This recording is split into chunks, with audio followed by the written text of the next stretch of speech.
Deer followers, Shah অ্যাসোসিয়েটসের একটি গুরুত্বপূর্ণ তথ্য আপনাদের মাঝে অবগত করার জন্য আমি এসেছি। ইতিমধ্যে আপনারা জেনেছেন কিছু দুষ্কৃতিকারী সাইবার অ্যাটাকের মাধ্যমে আমাদের ফেসবুক পেজটি হ্যাক করেছে।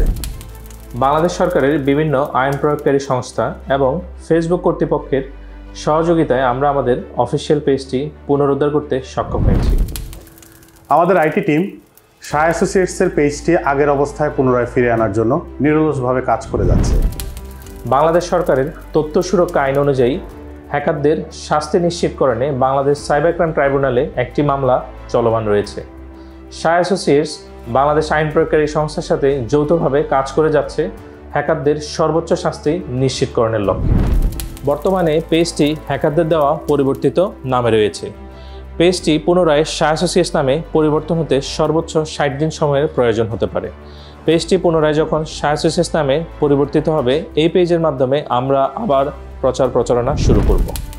এমত অবস্থায় আমি আমাদের সকল ফলোয়ারদেরকে অনুরোধ করব আমাদের আরও দুটি page Canada student visa forum এবং শাহ অ্যাসোসিয়েট কর্পোরেটের সাথে সংযুক্ত থাকার জন্য।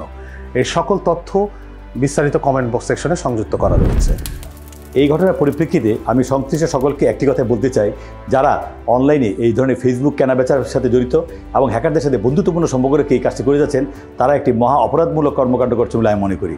এবং যারা এই ফেসবুক পেজ কিনে পরে নিজের নাম বলে চালিয়ে দিচ্ছেন অথবা নাম চেঞ্জ করে নিজে ক্রেডিট নিচ্ছেন, বাহবা নিচ্ছেন, আমি মনে করি আজও কালো আপনি একটি মহা বিপদে পড়তে যাচ্ছেন। কারণ কোনো একটি কোম্পানি যখন তার একটি ফেসবুক পেজ ক্রিয়েট করে, সে অবশ্যই অনেক ডকুমেন্টের আলোকেই এই পেজটি ক্রিয়েট করে থাকে। অর্থাৎ ফেসবুক কর্তৃপক্ষের সাথে সে যখন যোগাযোগ করে কাগজগুলো সাবমিট করবে, অবশ্যই তার পেজটি সে পুনরুদ্ধার করে ফিরে পাবে এবং আমরা সেটা পেয়েছি। অতএব আমি বলবো সবাইকে, যারা এই ফেসবুকের মাধ্যমে অনলাইনে এইসব পেজ কিনে নিজের নাম বলে চালিয়ে দিচ্ছেন এবং কেনাবেচার সাথে জড়িত, তারা এই ধরনের কর্মকাণ্ড থেকে নিজেকে নিবৃত্ত করুন, অন্যকে নিরুৎসাহিত করুন। তা না হলে আপনি আজও কালো একটি মহা আইনি জটিলতায় এবং ঝামেলায় পড়তে যাবেন। কারণ দেশের তথ্য সুরক্ষা আইন কোনোভাবেই আপনি হালকাভাবে নিতে পারবেন না।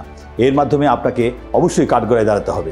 অতএব আমি আবারও বলছি, আপনি কখনোই এই ধরনের কাজের সাথে সম্পৃক্ত হবেন না, অন্যকেও করতে দিবেন না।